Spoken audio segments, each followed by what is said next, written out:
آج سے کچھ سال پہلے تک یا 20 سال پہلے 10 سال پہلے بھی یہ سوچا جا سکتا تھا؟ صرف ایک ٹیلی ویژن چینل ہے اس کے اوپر بات ہو رہی ہے، میری بات آپ سن سکتے ہیں اگر آپ کو میری بات پسند آ رہی ہے۔ اسی طریقے سے سینٹرلائزڈ ایک سسٹم بنا دیا جائے۔ ٹیچرز، کیا پہلے ہمارے پڑھے لکھے ٹیچرز نہیں ہیں؟ سب ٹیچرز پڑھے ہوئے ہیں، تو ان کو صرف ایک آپ یہ سمجھ لیجئے اگر تھوڑی سی ایک آپ نے ڈائریکشن دینی ہے اور ٹیچرز کو یہ بتا دینا ہے میرے سمیت اور سب ٹیچرز کے سمیت کہ دیکھیے ٹیچرز جو ہیں وہ فیسیلیٹیٹرز بھی ہیں۔ جس دن یہ معاملہ سامنے آ جائے گا کہ ایک ٹیچر یہ کہہ سکے گا کہ اوہ ہو آپ نے یہ چیز مجھ سے پوچھی، بہت زبردست سوال کیا آپ نے، ابھی میری اس پہ تحقیق مکمل نہیں ہے، میں کل آپ کو اس کے بارے میں بتاؤں گا۔ آپ میری بات کو سمجھ گئے، سمجھنے والے میری بات کو سمجھ گئے کہ میں کیا بات کر رہا ہوں، تو لہٰذا اب ہم اس میں آگے بڑھ جاتے ہیں۔ دیکھیے بہت سے پیریفرلز ہوتے ہیں، ایک بیسک چیزیں ہوتی ہیں، یہ سوئمنگ پولز، یہ آپ یہ سمجھ لیجئے کہ مہنگے یونیفارمز اور یہ جناب فلاں اس قسم کی فیس، یہ سب چیزیں ضرورت نہیں ہے۔ دیکھیے چھلانگ جو ہے نہر میں بھی لگائی جا سکتی ہے، ہر جوہڑ میں تو میں نہیں کہوں گا، اگر کوئی بچے تھر کے اندر وہاں پر جا رہے ہیں اس کا تو ہمیں خیال کرنا ہے۔ کہنے کا مقصد یہ ہے کہ یہ سب چیزیں معنی نہیں رکھتی، اصل میں ہمیں ایسا انوائرمنٹ پرووائڈ کرنا ہے، ہمیں ایسے یہ سمجھ لیجئے کہ لیول پلینگ فیلڈ بچوں کو دینی ہے۔ آپ میری بات کو سمجھ گئے، اب ہم اس میں آگے بڑھتے ہیں۔ دیکھیے اصل بات یہ ہے کہ میں یہ کہنا چاہوں گا کہ آفیسرز سارے بہت سمجھدار ہوتے ہیں۔ میری نظر میں تو اس وقت یہ جو یکساں نظام تعلیم والی بات ہے کسی حد تک ہائی جیک ہو چکی ہے، سلوگنیئرنگ ہو رہی ہے، اس کے اندر نعرے وغیرہ کے اوپر بات کی جا رہی ہے، اور نظام کو ٹھیک کرنے کی بجائے اگر نصاب کے اوپر سارا زور لگا دیا جائے گا تو دیکھیں یہ بالکل ہم کسی اور ڈائریکشن میں چل پڑے ہیں۔ اور ایک اور بات مجھے بڑی اگلے روز پریشانی ہوئی جب میں نے سنا کہ ابھی تو صرف کلاس 5 تک امپلیمنٹیشن ہے۔ ارے صاحب یہ کون سی ایسی بڑی بات ہے؟ یہ کیا پاکستان کوئی آج پہلی دفعہ یہ چیز کر رہا ہے؟ 1947 سے چل رہا ہے۔ ہم تو اس معاملے میں بلکہ ایک طرح کے لیڈرز ہوا کرتے تھے، مارکیٹ لیڈرز ہوا کرتے تھے، اس علاقے کے لوگ ہمارے ہاں افریقن کنٹریز کے، مڈل ایسٹرن کنٹریز کے سب یہاں پڑھنے کے لیے آیا کرتے تھے، تو لہٰذا ہمیں فوری طور پر اس کو امپلیمنٹ کرنا ہے۔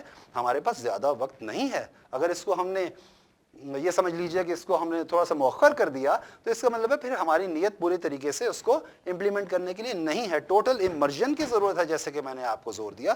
چند ایک چیزیں آپ کے سامنے مزید ہم یہاں پیش کر دیں کہ دیکھیں کوئی بھی کام کرنا ہوتا ہے، یہ نیومریسی اور یہ ساری چیزیں ہوتی ہیں، یہ سکلز ہوتی ہیں، کیا ہمیں اچھی طرح سے پتہ ہے کہ اس وقت حالات کیا ہیں؟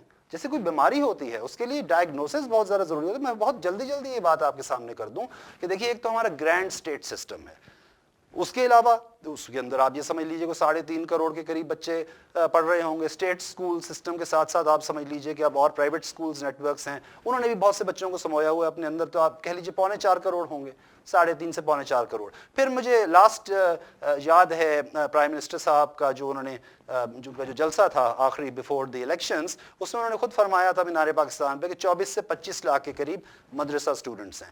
پھر اس کے علاوہ دیکھ لیجئے کہ ہمارے ہاں گیرزن انسٹیٹیوشنز ہیں، آرمی انسٹیٹیوشنز ہیں، مشنری سکولز ہیں، وہاں پر بچے ہیں۔ اب آ جائیے بہت زیادہ ذکر ہوتا ہے ہمارے ہاں او اینڈ اے لیولز کا، تو میری نظر میں تو اس میں 4.5 سے 4.5 لاکھ، 4,90,000 یا 5 لاکھ بچے کل وہاں پر تعلیم حاصل کر رہے ہیں، تو لہٰذا یہ پورے کی پوری ہماری مکس ہے۔ اس مکس کو ہم نے دیکھنا ہے، لیکن ایک بہت ہی اہم نقطہ، کیا اس کا کسی نے اس کی طرف اشارہ کیا؟ آپ کو علم ہے کہ 2.5 کروڑ 2.5 کروڑ 25 ملین بچے تو آفیشلی شاید ریکگنائزڈ ہیں کہ وہ اس وقت اسکول سے باہر ہیں۔ اسکول گوئنگ ایج چلڈرن جو 16 ایئرس تک کے ہیں، 5 سے 16 سال تک کے، وہ اسکول سے باہر ہیں، ان کو بھی تو اسکولس کے اندر ہم نے لے کر آنا ہے، ان کے بارے میں ہم نے ایک چیز سوچنی ہے۔ اور دیکھیے ایک متھ جو ہے آج اس کو ہم ختم کر دیں۔ دیکھیے اگر میں یہ بات کہہ رہا ہوں because I have work for the exam board, دیکھیے میں تو کام ہی یہ کرتا تھا پہلے کہ میں خود ایک ایگزام بورڈ کے اندر، اور میرا کام تھا کہ میں او اینڈ اے لیول کی ترویج کروں مختلف ممالک کے اندر۔ میں آپ کو یہ بات یقین سے کہتا ہوں کہ ہماری اپنی کتب، ہماری جو ٹیکسٹ بک بورڈز نے بنائی ہیں، کیا ہماری فزکس جو 9th اور 10th کی ہے اس میں کسی طور پر بھی کوئی کمی ہے جو او لیول کی کہہ لیجئے کوئی فزکس کی بک ہوگی؟ دیکھیے glossy paper does not matter at all. یہی چیز بنگلہ دیش میں ہوئی ہے، وہاں وہ لوگ اس چیز کی کوئی پرواہ نہیں کرتے۔ یہاں پر بھی پیپر جیسا بھی ہو، ہم نے ان کو ایک یہ سمجھ لیجئے کہ یکساں چیزیں پرووائڈ کر دینی ہیں۔ اب دیکھیے میں اس میں یہ بات کہہ سکتا ہوں کہ ہاں اب یہ بات آرگیو کی جا سکتی ہے کہ اس وقت بھی تو یہی کام ہو رہا ہے، یکساں نظام تعلیم کے لیے جناب پوری نئی کتب بن رہی ہیں، نئی کتب کے ساتھ ساتھ ان کی گائیڈز بن رہی ہیں، ٹیچرز گائیڈز بن رہی ہیں۔ یہ سب سے کیا ہوگا؟ یہ چیزیں جو ہیں یہ گراؤنڈ کے اوپر کام نہیں ہو رہا ہے. گراؤنڈ پہ اور کام ہے کرنے کے, گراؤنڈ پہ اور کام ہے. مجھے آپ یہ بتائیے کہ جو 5 ایئر اولڈز ہیں, جو بالکل ابھی نئی کونپلیں, نئے بچے, تو دیکھیے پاکستان ایک ڈیری پروڈیوسنگ کنٹری ہے, کہتے ہیں کہ 5th نمبر پہ ہیں ہم. Can't we provide a glass of milk to all the children at 10 o'clock and if at all we can give some biscuits to them as well. ایسے کھل اٹھیں گے وہ, ان کے اندر کی جو تمام صلاحیتیں ہیں وہ سامنے اجاگر ہو جائیں گی. اس چیز کی ضرورت ہے. دیکھیے پھر دوبارہ 5G 4G کا میں ذکر کر رہا ہوں.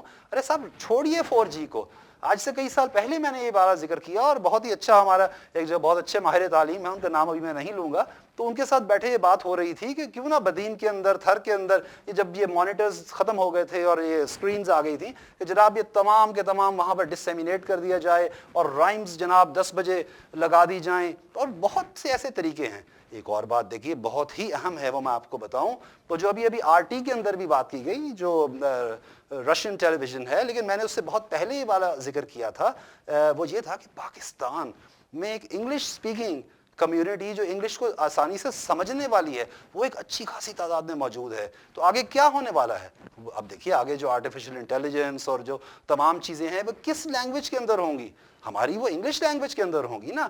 تو لہٰذا یہ سب چیزیں ہیں, اور میں اب آپ کو اس کو سموتے ہوئے ساری چیز کو, اس کو ایک چیز میں منتج کرتا ہوں. دیکھیے اب پھر یہ تمام باتیں ہو گئیں, اب ہم اس کو سمیٹتے ہیں. یہ وسیع ٹاپک ہے, اس پہ بہت سی بات ہو سکتی ہے, لیکن سب سے اہم بات, سب سے اہم نقطہ کیا ہے, اسٹیٹ ٹیکس رسپانسبلٹی. اس کا مطلب کیا ہوتا ہے اسٹیٹ ٹیکس رسپانسبلٹی کا؟ دیکھیے یہ وہ موضوع نہیں ہے کہ جس کے اندر ڈفڈ آ کے ہمیں کوئی ہیلپ دے رہا ہے, کوئی یورپین یونین ہیلپ دے رہے ہیں, کوئی US ایڈ ہیلپ دے رہے ہیں. Education is the civil responsibility of the state. اور میں اس طریقے سے نہیں کہہ رہا جیسے عام طور پہ کہا جاتا ہے کہ اسٹیٹ کی ذمہ داری ہے اور وہ پورا کرے. میں یہ کہنا چاہ رہا ہوں کہ اس کے اندر بلا شرکت غیر, یہ صرف پاکستان کا اپنا ڈیسیجن ہونا چاہیے. اس میں بلکہ کسی NGO کو اجازت بھی نہیں ہونی چاہیے کہ وہ عمل دخل کریں. اور وہ دیکھیے دوسری طرف میں یہ بات بھی کہوں گا کہ اسٹیٹ ہوسٹیج باہر کا بھی نہ ہو, اور اسٹیٹ اپنے انٹرنل ہوسٹیج بھی کسی صورت میں نہیں ہوگی. دیکھیے ہم یہ بات سنتے ہیں کہ مدرسہ اونرز ایک بات کہہ رہے ہیں, جی انگلش اسکول اونرز ایک بات کہہ رہے ہیں. ایسی کوئی بات نہیں ہے. پہلی تو بات یہ کہ پریشان ہونے کی بات نہیں ہے. بھئی بتائیے کیا مواخات ہم نے پہلے نہیں پڑھی, بھائی چارے کے بارے میں ہم نے پہلے نہیں پڑھا, کیا قرآنی آیات پہلے نہیں ہوتے تھے سلیبس کے اندر؟ سب کچھ موجود تھا.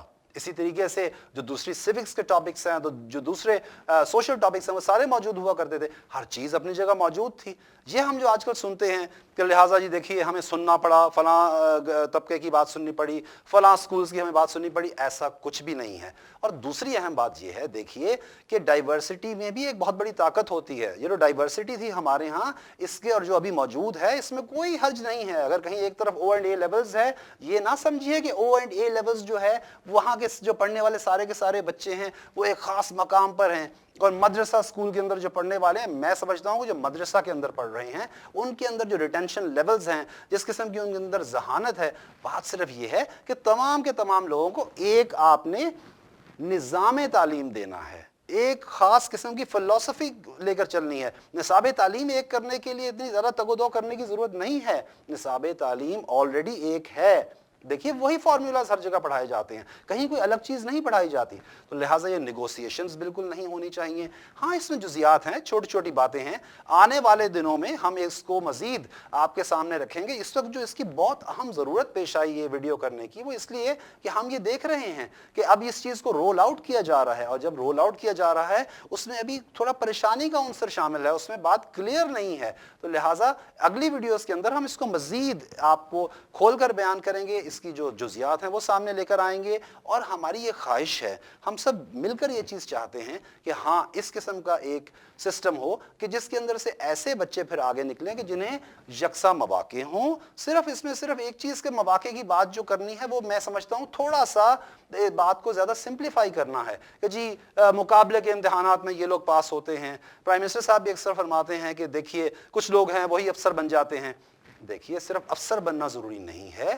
اب جو دنیا جس طریقے سے رول آؤٹ ہو رہی ہے, خاص طور پہ پوسٹ کووڈ جو ورلڈ رول آؤٹ ہو رہا ہے, اس کے اندر اب بہت اور طرح کے حالات ہیں.